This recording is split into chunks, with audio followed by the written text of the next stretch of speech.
All right, we're live. Yeah, we're live. I'm in Flagstaff today. I'll be here for the next, I guess, 4 weeks. So, Nice. yeah, just gotta be up I in just heard my elevation. voice Oh come yeah, through. that's weird. I wonder which mic is being picked up. It's probably not this one. It's probably this computer one, huh? Yeah, it's just an echo, but Oh, I'm not okay. hearing it.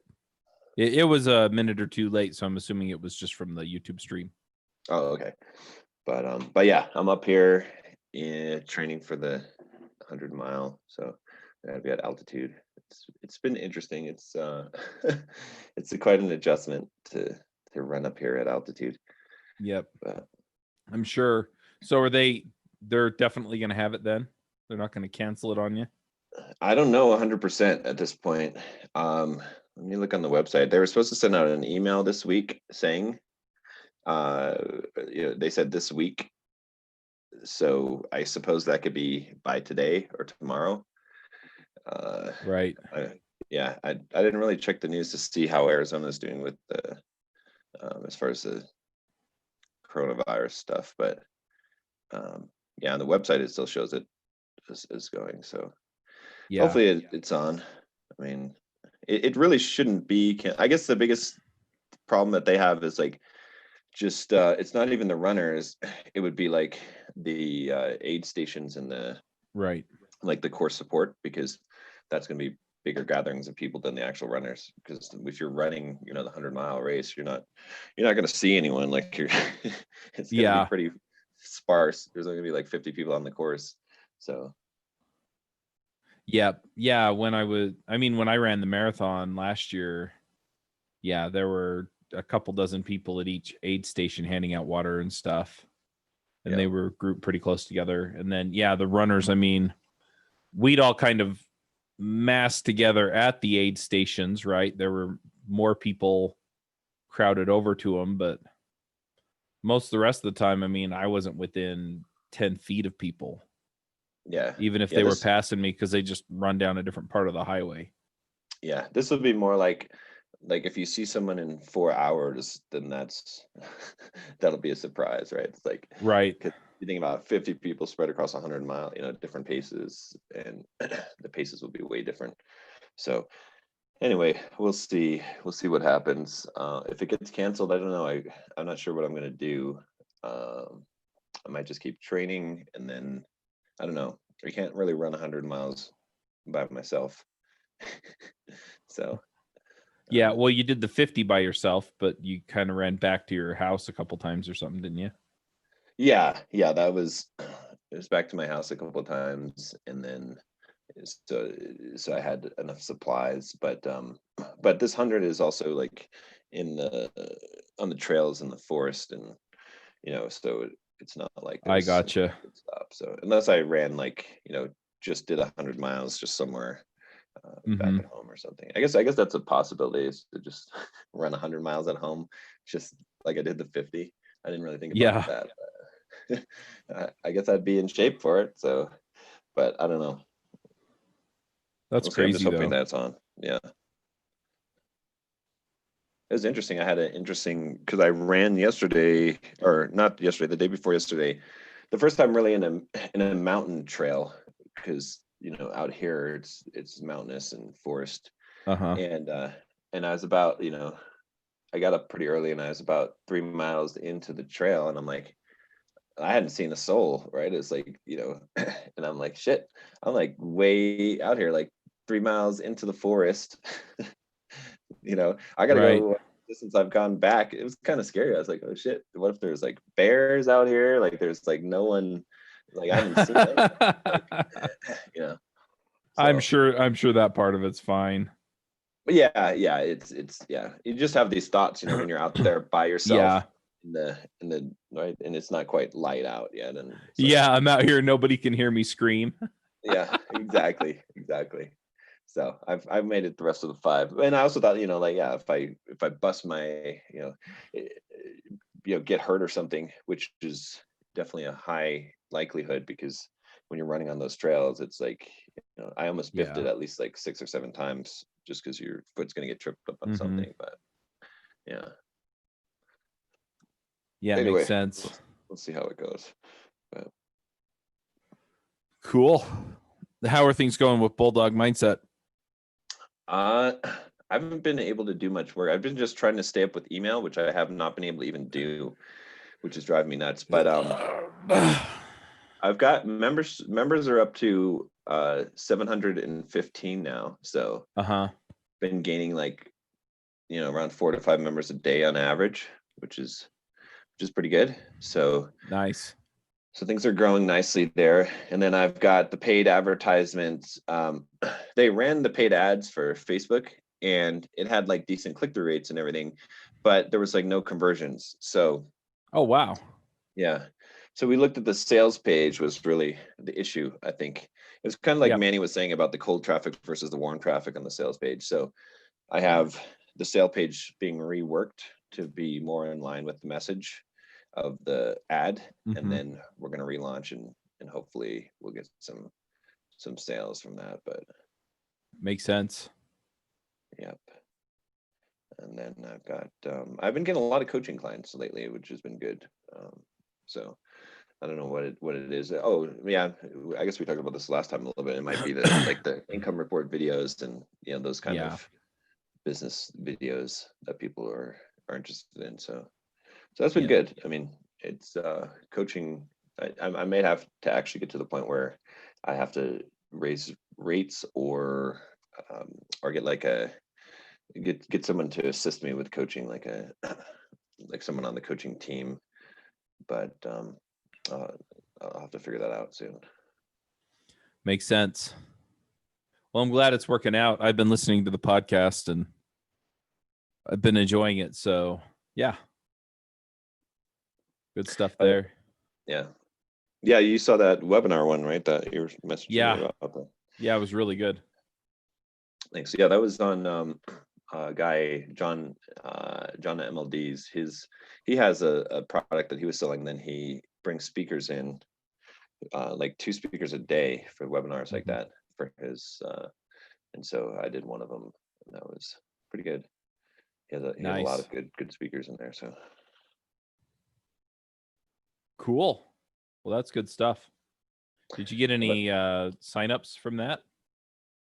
like for For Bulldog Mindset, Bulldog Mindset? Yeah, yeah. I think so. It's hard to tell because I don't Mm. have a way to really 100% track it, right? Right. I've got tracking such that I can tell where like if people come from YouTube and then what they clicked in YouTube, but I don't Mhm. have it at the per video level.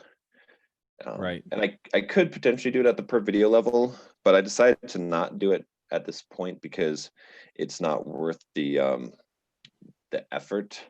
Right. But what I'm thinking about doing is taking the top performing videos that are and then making specific links in there so I could I tell those gotcha. ones. Yeah. Yep. But, Makes sense. but yeah, Very cool. I've been selling every video pretty much now. I do a sales pitch in it, and that's what's been, I think, helping to sell membership is because now people are aware of it all the time, and then they get pitched it, and I do kind of a soft pitch in there, but I definitely mention the membership every single time, and so I think that's really increased the growth of the membership. Yep. Yeah, that makes sense. I mean, just making people aware of it. It doesn't have to be a hard twist your arm sale, right? Exactly. Yeah. Yeah. And then it becomes more natural, right? Like if you try to pitch something and you haven't pitched it before, or you're like specifically pitching, Uh-huh. then it's not very natural. But if people know that you're pitching every single video, then it's like it's not a big deal, right? It's just Yeah. yeah, it's kind of expected. So Yeah. Well, and you're not spending 10 minutes telling people to go do it, right? Yeah. It's like the sponsorships on my shows, right? People are pretty used to it being there, so they're not upset that they're being sold to is just part of the deal. exactly. Yep. Yep. Yeah. How about you? How are things going with you? So, I had a couple of sponsorship calls this week. Oh, good. One with a company that has sponsored in the past, and they seem pretty keen to come back. and this is probably going to be more than the $1,000 to $2,000 that I've been able to land. So Okay. that'll be nice. And then I had the other sponsorship call, and got things set up there. So yeah, it's kind of trickling back in. I've been pretty viciously cutting expenses at this point. Just anything I don't have to spend money on, I'm not. Yeah, good. And then just trying to figure out kind of how to grow this from here. I've got some ideas, but I'm just kind of working through the details on them and trying to figure out, which ones I want to chase. And then, yeah, part of my issue though is just that I have been so just tired. The last 2 or 3 weeks, I have just been wiped out. I mean, to the point where I kind of quit going for runs and everything just because I can't even function. And I don't know what the deal is. I don't know what changed. It's basically been 2 weeks, and so I sit down and I get some work done, but I am not very productive either.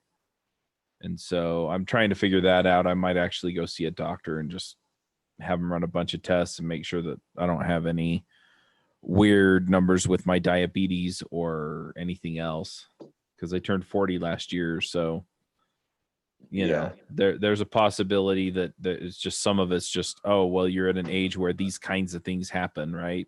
And if they're common enough, there's usually and so we're going to treat you this way and it'll fix it, right? So yeah, it might be worth looking at like a TRT supplementation, like, because at 40, it testosterone drops and motivation can be related heavily to it.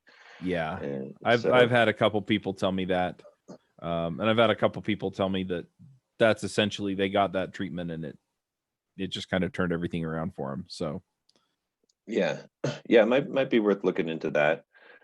It could also just be from all because when you're doing the hard 75, I mean, sometimes you get that accumulated fatigue that just builds up over time, and then it takes a while to shed it. Like you kind of like it has like a lagging effect where you don't feel it until like a week later, and then and then you're feeling the previous week, and then it kind of builds up. So that could also be it too. So yeah, that's true. I've also just been super stressed, and I'm kind of getting past that now, because I've got the full-time job thing coming through, so the money stress is kind of starting to back off. I figured some things out as far as like affiliates and other stuff. And so, that stuff's not as scary anymore. And I kind of see the path forward. So I'm not as stressed out about it.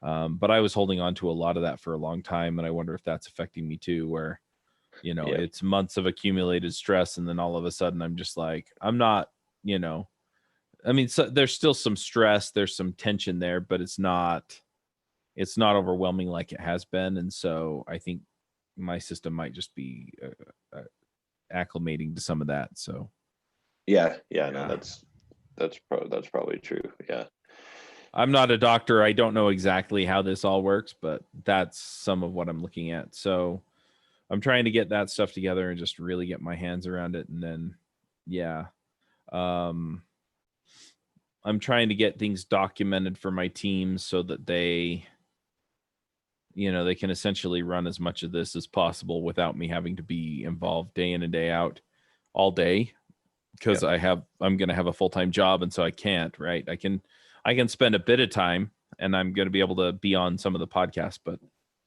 I've got to get that done. And then I'm trying to do it in such a way to where I can actually offer it as a podcast playbook to other podcasters, right? It's like, hey, look, this is how we produce 15 to 20 episodes a week, right? And have that as a product. So I think that just trying to figure that stuff out too. So well, that's good that at least you got the figured out got the job situation taken care of, so you won't have to stress about that for now. So I'm not thrilled about having to go get a job, but Yeah, but we talked about last time. It's like Yeah. as long as you cut those expenses and you build up a little bit of a war chest so that you've got that buffer, then Yeah. I think you'll be in a good position when you go back to full time Yep. running the business. So, and I had I've gone back to the job twice now. Uh-huh. Like early on when I first started out, I had like the first time I did this business with a friend of mine. I quit my job, and it just, for some reason, I was not working as hard as I should have, and I was just Right. expecting like things to happen if I just did my work with this new business. And so I was doing it for a year, and then eventually like we didn't make any money, so I had to go back and get another job, and then Yep. I quit again to like go into business with a friend, Right. and it didn't, it lasted like about a year and a half or so, and then I went back and got another job, and then so yeah, so Yep. I've talked to a few people, and yeah, after talking to the number of people that I have, it's actually somewhat extraordinary that I've been able to, on my first full-time business that wasn't freelancing, that I've actually been able to hang in there for 5 or 6 years without a major, hiccup, or having it, get to the point where I had to go get a job. It seems like a lot of folks go through kind of an ebb and flow cycle. And yeah, the way you're talking about that with, um, if I do my work, then things will work out. It more or less went that way for a long time. And so I think that was part two where I got frustrated and a little bit depressed because mhm. I felt like I hadn't done enough, but I didn't know what else I could have done. If that makes sense, because I did my part and it just kind of all, yeah. So I'm I'm realizing that, yeah, it's not just about, okay, stacking the bricks, but it's how you stack the bricks, and making the right decisions in some of these areas. And I've learned a whole bunch over the last 6 months. So Yeah, that's kind of the deal too. And I see people succeeding that are my age or younger, and just realize that, yeah, they went through some of this before I did. And so, yeah, it's just a matter of slogging through some of this stuff and getting through some of the pain and stuff, and then making better decisions in the future. So yeah, yeah. yeah. A lot of it's just lessons learned from. And I mean, the good news though is that like, even though you've got the slump with the sponsorships and stuff, like your podcasts are essentially growing. Like, so I mean, like your audience is growing over time, so it's becoming more valuable. Yeah. And so when things kick back in, then the biggest thing, like we were talking about, I think for you really, it was just the expenses, just letting the expenses be too Yeah. much. And then now that you're cutting that down, I think it'll be good. So Yep. Yeah, pretty much. You talked about audiences growing, and they're starting to grow again now, but they actually dipped April, May timeframe. And oh, then okay, okay. they held steady through June and July. And I Yeah, think a lot of it was just, people's lives adjusted because of COVID. yeah, And a yeah, lot of people were listening on their commutes or in different places. And so, yeah, our listenership dropped. But that, you saw that pretty much across the board, honestly, yeah, exactly. with Yeah. podcasts. And so it's coming back now. I actually had one of my sponsors come to me, or a potential sponsor, so at the end of the call, she's like, "So have you seen a drop?" And I was like, "Yeah." She's like, "Because we sponsored some other shows, and then they came back and said we didn't get as many downloads as we thought." And I was like, "Yeah," I was like, "I've already accounted for that in the information I've given you and the pricing." So Oh, yeah. okay, yeah, yeah. That's a good point. A lot of people were listening on their commutes and whatnot. So yeah, Yep, it's been interesting, but yeah, I'm going to get back into it and start pushing for some of the things that help us grow and stuff like that. But just kind of one thing at a time. And right now it's the money. So, getting some more of these affiliate deals in, doing the special episodes or the bonus episodes like we talked about before, to just do the sales. Because honestly, I feel like if I can put, like every time we did one with Manny, I made $1,000 or something. Mm. And so, if I can do that with you and I can do that with some of these other folks, I think we can turn it around. I think it's also good content for the listeners. So it's kind of a win-win. And yeah, so that's kind of where I'm at there. But yeah, I'm honestly tempted today just to go sleep. Yeah. And I don't know if I don't know. I mean, maybe I got some bug that's just making me tired or something. I don't know. It could be any number of things. Yeah. But I have never been so tired in my whole life. Oh my gosh. So yeah, but I'm just trying to get things set up so that I can just keep moving forward. It's also interesting too, because like I told my mom that I got a full-time job and she was super excited for me. Right? Yeah. When are you going to quit this internet thing? Yeah, right. And so she's telling all my brothers and sisters, your brother got a job, big company, and he's making this much, and and I'm sitting there going, yeah, I blew it. Right. It's perspective differences, right? It's like, yeah, well, my wife's gone through some of that too, where we talked about some of this, and she thought, and I don't know where she got the idea because we talked through it, but she thought I was going to ditch the podcast altogether. Oh, okay. At one point, and I'm going, no, that was never the plan. Yeah. Right. And so we've kind of had our back and forth, not fighting, just oh, I thought this was the plan. No, that was never the plan. This is the plan. Oh, okay. Now this is the plan, right? Yeah, that's the plan. Okay, but you're not going to do that. Well, I was planning on still doing that. Oh, okay. Well, so that's been interesting too, just working through that and making sure that everybody's on the same page. But yeah, it's been really, really interesting. It's also been interesting just to see sponsorship start coming back and stuff like that now, right? It's like I got all the way to rock bottom. Yeah, but it's kind of a good thing because it's going to force you to cut the expenses, which you need to do anyway, which if you had the sponsorships coming in, maybe you wouldn't have, like, you'd want to do it, but you'd never get around to it because you got other stuff to do. And because I was focused on growth. Yeah. So yeah, it's been an interesting battle there, but yeah. So I'll probably start this job in a couple weeks because I just heard back yesterday, and I guess they had to do a big background check, and that checked out. So now what they're working on is they have like a 10-day minimum waiting period between the background check and your start date. So I should be getting a phone call today, and then we'll figure it out from there. As long as you don't commit any felonies in between that time period. Yeah, something like that. Yeah. It's been interesting too, because I've had people ask me where I'm going to work, and I've been telling them that I'm not going to tell them. Yeah. So yeah, that's the best course of action for sure. Like, there's definitely going to be, I mean, people will come after you, unfortunately, and you never know. It doesn't matter what the company is, how good the company is. There's a certain amount of pressure that that they won't be able to withstand. So better not to put them under that pressure. So it's amazing to me how quickly some of these companies fold to this stuff. That's true. I agree with you on that. Yeah. Especially since, from what I've seen, if you give it a week, Twitter will go after someone else. Yeah. So anyway. Exactly.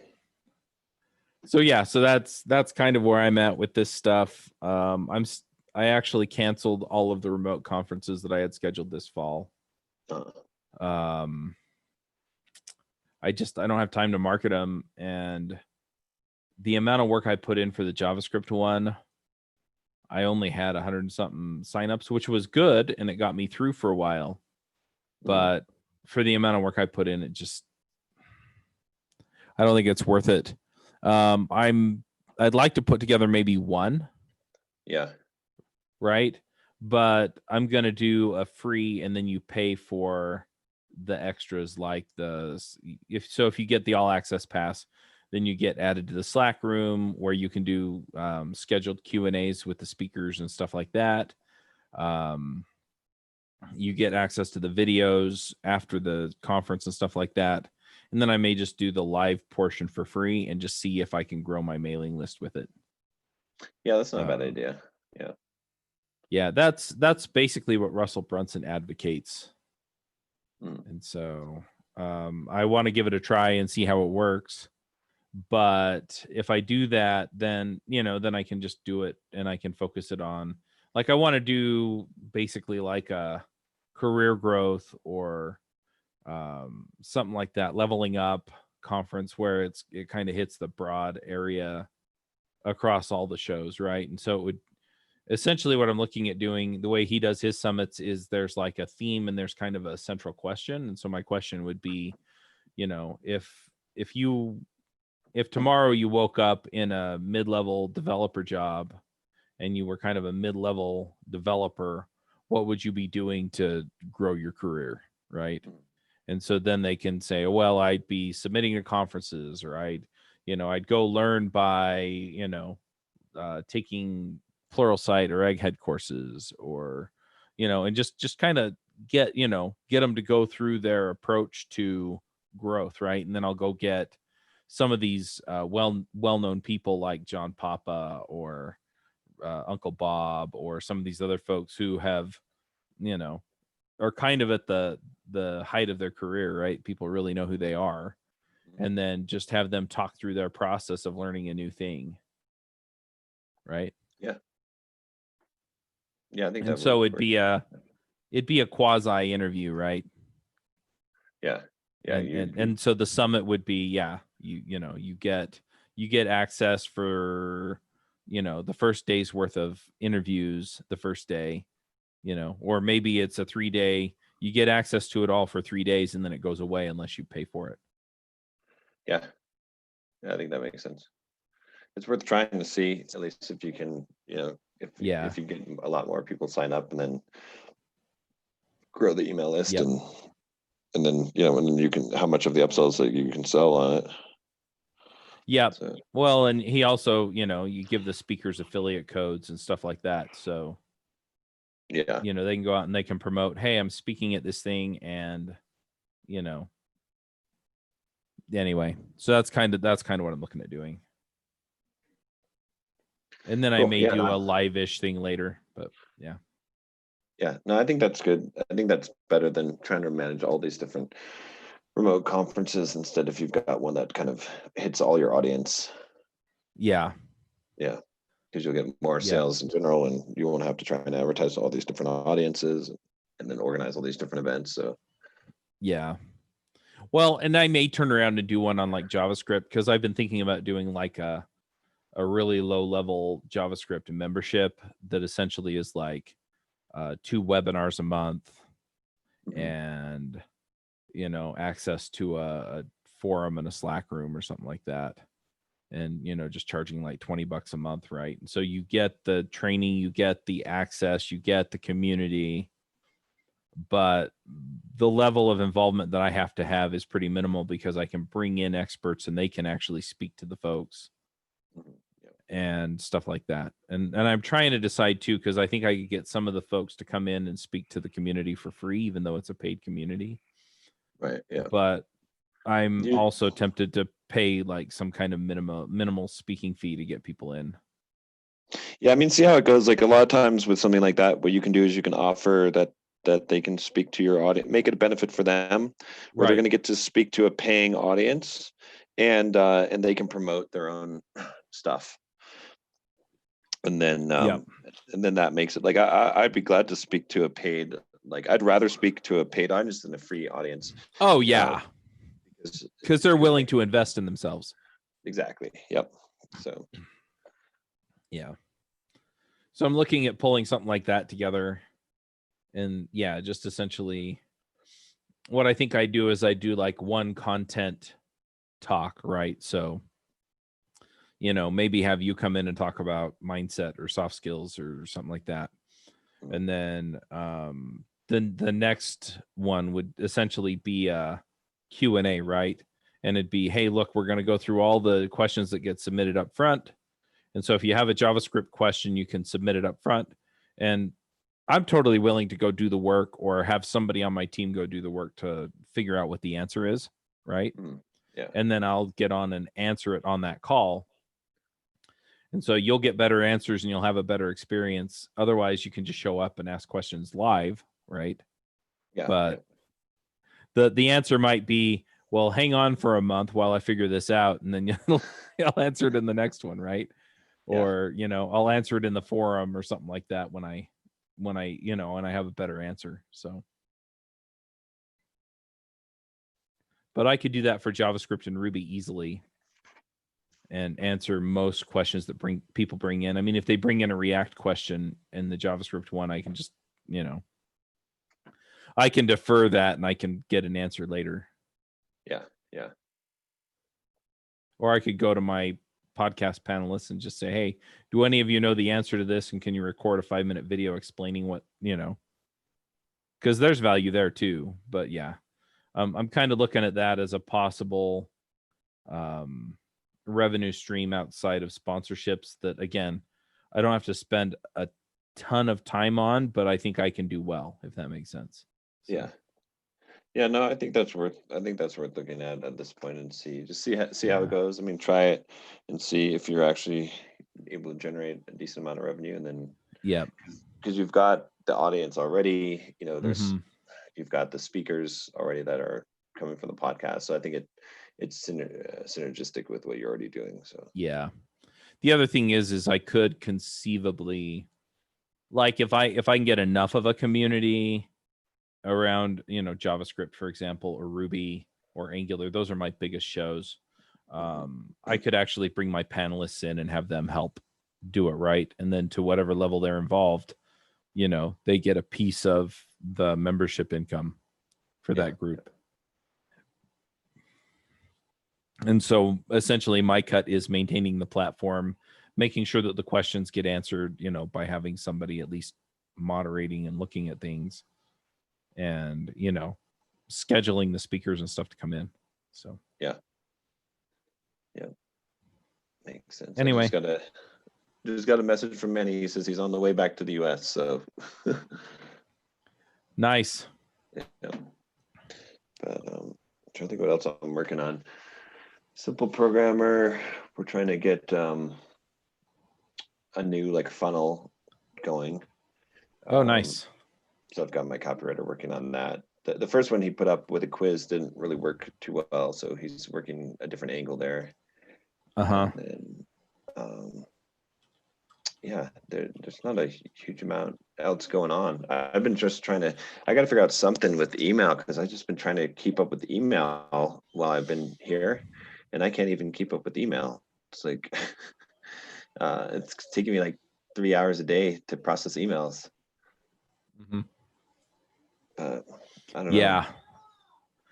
One thing that I did there, and this is another thing I picked up from Russell Brunson, is I put together, or he has you actually switch your email address. And so Chuck at devchat.tv, if you email that, you're going to get an email back that says, hey, I changed my email address. Here's a form to go fill out, and I'll get back to you, right? Because I just got so much stuff coming in. And so that cut down on a ton of the garbage that I had to sort through every week. So yeah.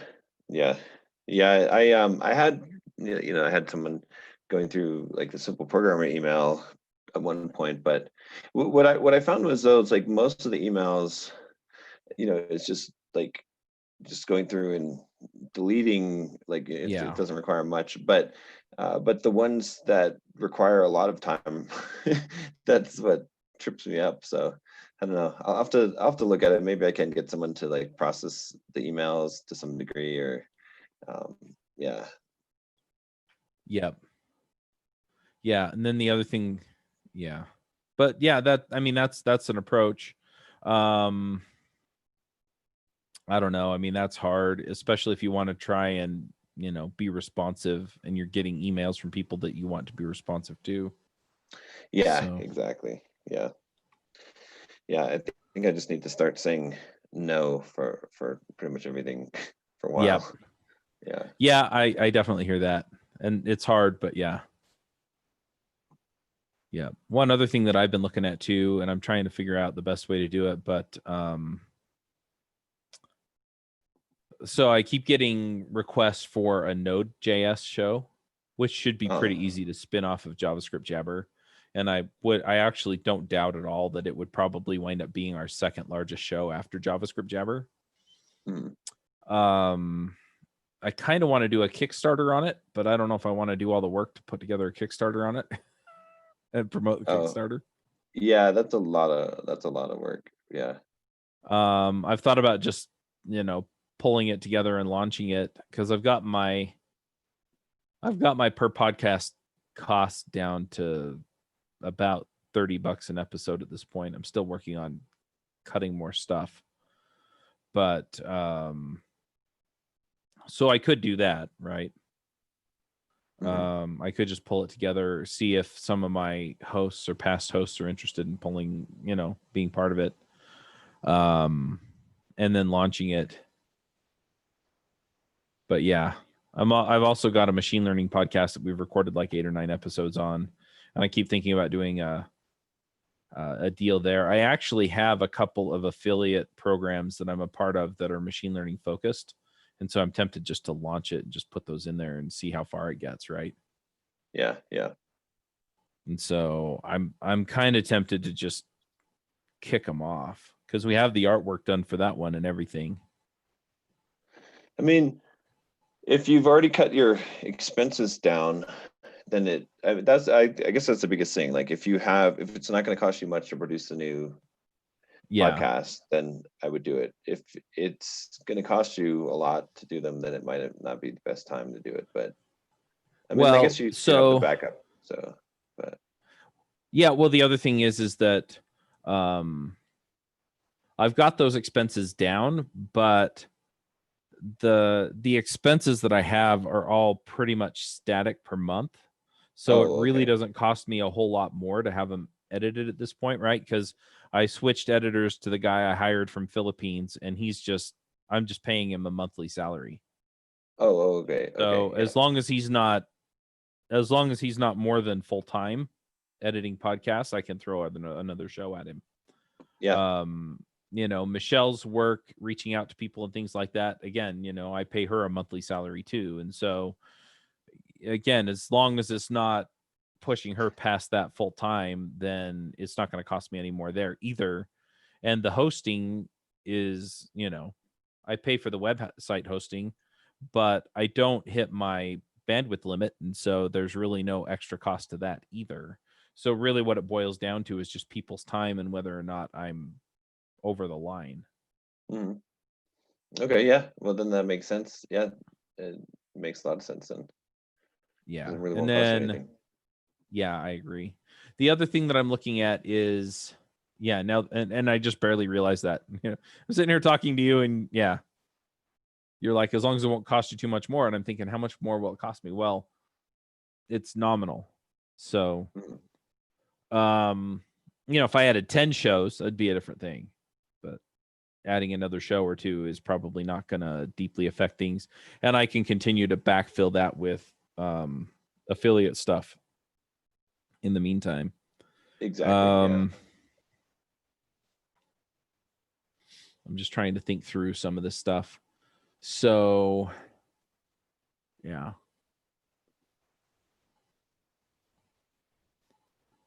Makes sense. Yeah. Yeah. I mean, I guess you should get those out while the iron, strike while the iron's hot too, right? Because Yeah. those are pretty highly requested. And I mean, is there competition there? Is there a lot of? I'm guessing that there's not really good podcasts, so that's why people are wanting them. Yeah. So there's what's out there. I know there's a Node show. I'm trying to remember what it's called. Node Up, I think. Hmm. There are more general JavaScript shows and general dev shows. Yeah, Node Up. And then, yeah, for machine learning, there are a bunch of them, but a lot of them are more like industry business focused. So, yeah, not as much there. Oh, Node University. I just did a quick Google search.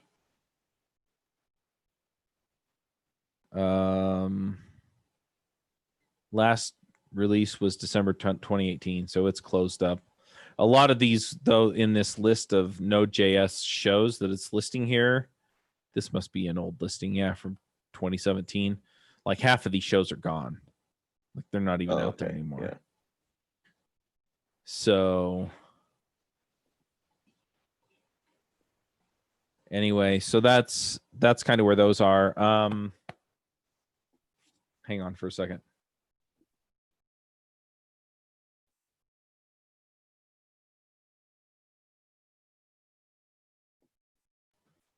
So anyway, so yeah, so the Node arena is definitely not there. Machine learning, most of the machine learning shows, like I said, are more business or industry focused. So they're kind of talking about the wider industry. They're not talking about implementation at all. Right. And so, so I think, having a machine learning developer, practitioner focused show, I think is a space that there's not a lot going on there. So, yeah. So I think there are some things that we could definitely do there. Yeah. So. Well, I think it's worth doing then, because yeah, there's definitely an audience to capture there. And then, Yeah. and how are you going to advertise like the new podcast? What's your general, like, how do you get to the point where, or what's your general plan for like making it so that people know that the new podcast is out there, Right. so you can grow it? So, I mean, the first thing I'm going to do is just leverage my current audience, right? So I'm just going to drop a special episode into a special recording into each of the feeds and just say, hey, we're spinning off from JavaScript Jabber. We're going to do a new show on Node, right? Oh, okay. Yeah. And then we're also starting a machine learning podcast. And I'm just going to drop that literally into each of the feeds and just be like, hey, look, you may not know about these shows, right? Because I didn't do that for Clean Coders or outsourcing either. And so, just let people know that they're there and, give them the, the nudge to go check them out. And then from there, I'm basically planning on, I've kind of thought about doing the same kind of summit thing on those, right? Because if I get the summit in and I can get a bunch of people on my email list, then I can promote the show to them, and I can promote the show to them as part of the summit as well. Mm-hmm. And so I could pull in some of those people. So I need to just go and make a list of the folks that I would use to promote, that would be effective in promoting the summit, because I think they're more likely to promote the summit than the podcast. If I could get them on the podcast as well as a guest, leading up to or after the summit, then I can keep turning that around. But it's also then a revenue machine related to the podcast, and so there are some things there that I could definitely do. So anyway, that's kind of what we're looking at there. And then I've also made some contacts with some folks that want me to come and speak at their summits. And so mostly related to podcasting, actually, speaking about podcasting. But oh, cool. Okay. Yeah. Yeah. So, I'm starting to get my name out there with some of this stuff too. So yeah. Anyway. The only problem with those ones is you won't be speaking to developers, but right. But if I can get I still want to create a podcast about podcasting. Yeah. And get that podcast playbook up. And if I can do that, then I can probably drive traffic to that right away. True. Yeah, that's probably true. Yeah. So that's what we're looking at. I'm probably going to do a bunch on the podcast playbook over the next week, honestly, week or so, before I start at the new company, just so that, because I need it for my team anyway. Yeah. And then I can kind of move ahead from there. And then, yeah, I'm going to keep finding expenses to cut. I keep going through my books and trying to decide what else I need to not spend money on. So Cool. All right. Well, I guess we should probably wrap it up. I gotta get a few things done before I've got an interview coming up, and I still gotta run today. Yep. Not looking forward to that in the heat, but Oh yeah, how warm is it down there? it was a couple days. It's been like 95, 96. So Yeah. yeah. The last few days here, it's been 102. Oh, I mean, it's dry heat, but it's still, I mean, yeah, that's still hot. Yeah. it's still nasty. So yeah. yeah, I've been wanting to go run in the mornings, but I've been so tired. I just haven't been able to drag myself out of bed. I was supposed to run this morning for this podcast, but I was like, all right, it's probably better to just get a couple more hours sleep rather than Yep. Trying to recover. But yeah. Yep. So All right. Let's see. So thoughts for the week. I think mine is like just like take it one day at a time and do what you got to do for that day. Like as soon as I got up here to Flagstaff, I was like, oh shit, what did I do? Like I was not feeling good. And then it was like, and now I have to like figure out, I got this place without air conditioning and, so I couldn't sleep well. And it's like, that place doesn't have AC in Flagstaff? Yeah. So I guess it normally doesn't get as hot here. Or I don't know what it is, but I got the Airbnb host to put in a window AC, like a portable AC. Oh, nice. I was like, I'm staying here for a month. I got to work. I got to run. Like I can't even sleep. So they were nice and they did it. So, but and I offered to pay for half of it, but I guess they're okay. So, but yeah. So anyway, so I was just like, what did I get into? I'm thinking about all the training and I've got to be up here for a month. And then it was just like, and every run, like in the heat plus the altitude. So, but it was just like, okay, I just have to do this, what I got to get done today. I just got to get this run done. And then, and I just been taking it day by day. And it's like, I mean, the last 3 days I've run 10-mile runs. I got another run today and tomorrow's like a 5 to 6 hour trail run, but I'm just gonna take it, and then when I do the 5 to 6 hour trail run tomorrow, it'll just be 1 hour at a time. Let's just run for an hour. You know what I mean? Yep. And that's how you do it. You just do what you got to do in that moment. Otherwise, like if you think about it all, you'll like it's crushing. So yeah, I try to just stick to, all right, just got to get done what I got to get done today. So yep, absolutely. So for me, my thought is one thing that we're doing for Iron Sharpens Iron, which is the Christian men's group that I meet with on Monday, is we're doing Come As You Will Be in 2023. And, and so I sat down and I figured out, okay, what do I want things to look like in 3 years? Right. Yeah. And I really got fired up by it. And, it's kind of this weird place to be in, where I'm as tired as I am and not motivated as I am. But one thing that really helps me get motivated is just reading through that, right? And just looking at it and going, this is where I'm headed, right? So it's not just I've got to get this work done, but it's I've got to take these steps to get to where I want to go, right? Yeah. And this is something that I push people when I coach them or when I'm talking to people and they're like, well, I'm trying to level up, and I'm like, level up to where, right? And and so it's a motivation factor for me, but without that vision, I mean, it's just really hard to figure out what you're even looking at, what you're even going to try and do. And so just having that vision, having that